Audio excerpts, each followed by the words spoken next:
is from the wonderful country of Nigeria. Yes. She's a lecturer at the University of Lagos, and while botany is her day job, I invite you to hear why that matters so much to her. Aramide Ibari, welcome.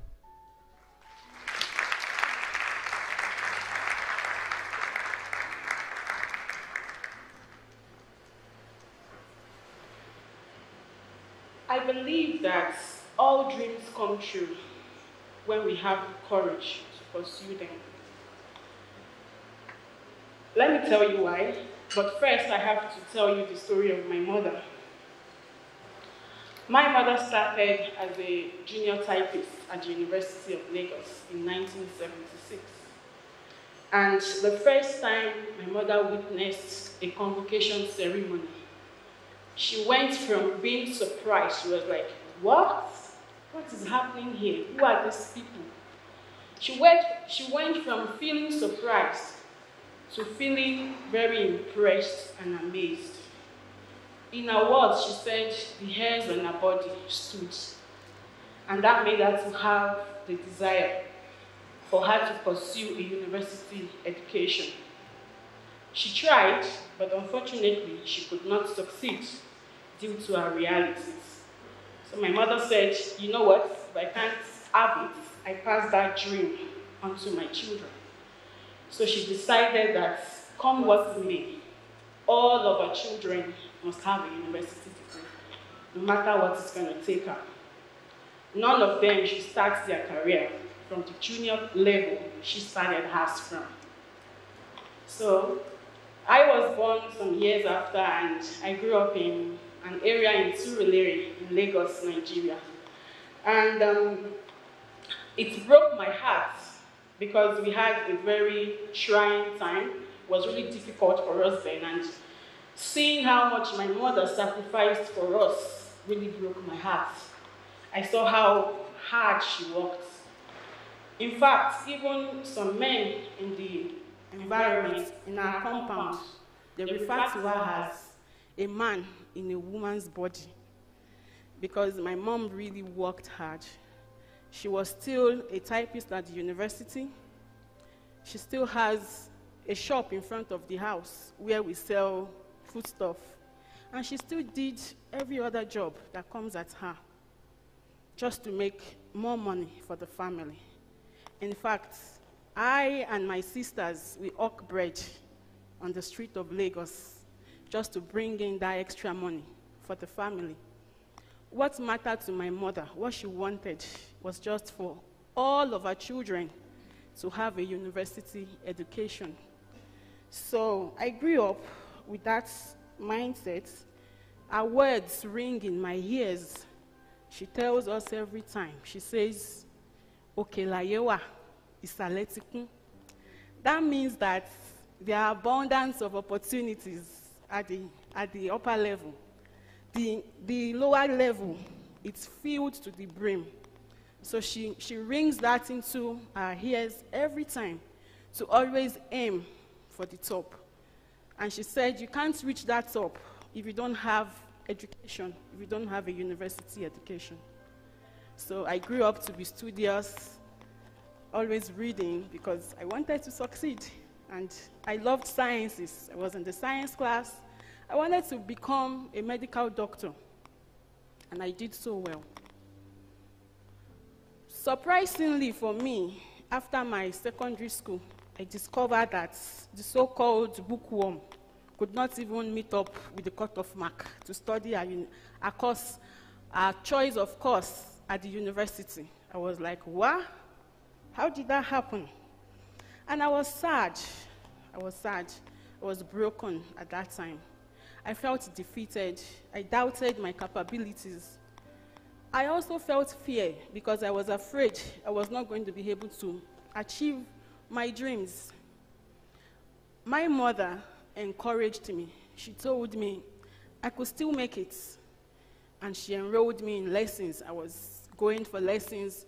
I stayed at home for 2 years before I gained admission into the university. And those 2 years, She was enrolling me in lesson. I failed the first year. I tried again the following year.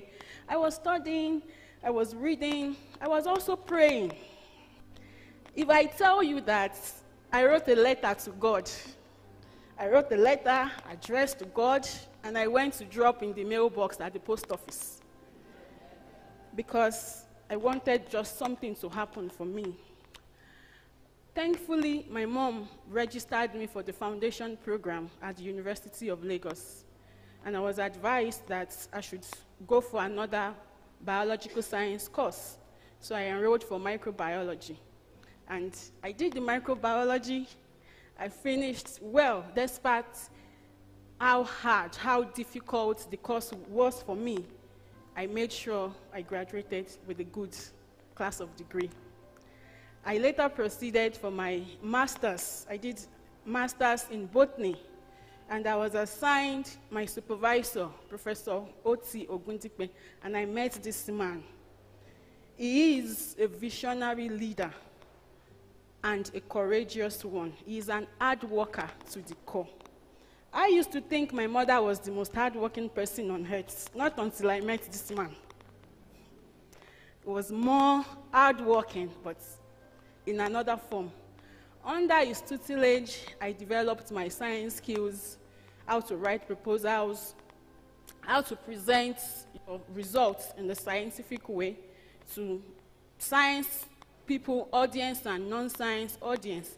And most importantly, how to develop research for impact. And I was inspired by this man, and I became emboldened that I think I want to pursue a career in the academics. And I went further to enroll for my PhD. And I was on the PhD program, and I saw that PhD is not a walk in the park at all. The first 2 years, I was just stagnant. I was at that point because I was applying for different grants, different calls, different fellowships. Everything that comes out, I will apply. I tell you, 99% of the feedback came as, I regret to inform you, we are sorry you are not selected. Seeing my colleagues make progress with their PhD, some had won grants, others were even in the lab. I was like, am I sure I'm in the right career? Am I sure I can do this? But with the encouragement of my mentor and my mother's encouragement, I told myself, I've come this far. I can't give up at this stage, no. And God has brought me this far, won't even leave me here. So I kept on pushing, I refined my proposals, and lo and behold, in 2013, I received that congratulatory email from the UNESCO Laureate for Women in Science Award, and I was informed I have been awarded, I am one of the fellows for the International as in Rising Talents, and that was the turning point for my life. That was the breakthrough for me. I was able to do my research work with the funding at the University of Reading in the UK, and I completed my PhD in 2017. I convocated in 2018 and come and see my mother.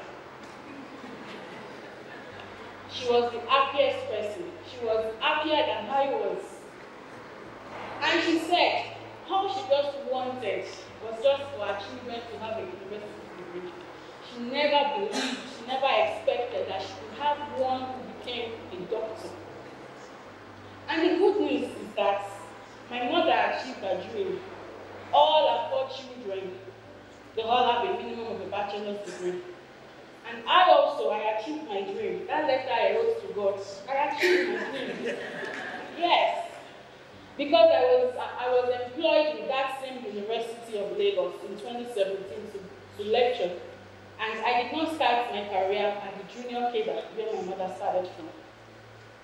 Because of my experiences, I course advise students. Aside from teaching them the science, I'm also passionate about mentoring and encouraging them. Most importantly, people with underprivileged background, to tell them that your dreams are valid. Our background is not meant to put our back to the ground. We need to keep on dreaming. We do not need to give up. The world needs more dream. Because with hard work, with dedication, with resilience, our dreams can come true. And that's why I said, all dreams will always come true, only when we have the courage to pursue them. Distinguished people seated here today, my question to us is, how are you going about achieving your dreams? How are you making more dreams valid? Will you be the answer to somebody else's dream? I believe that all of us here, we have a sort of master key in our hands.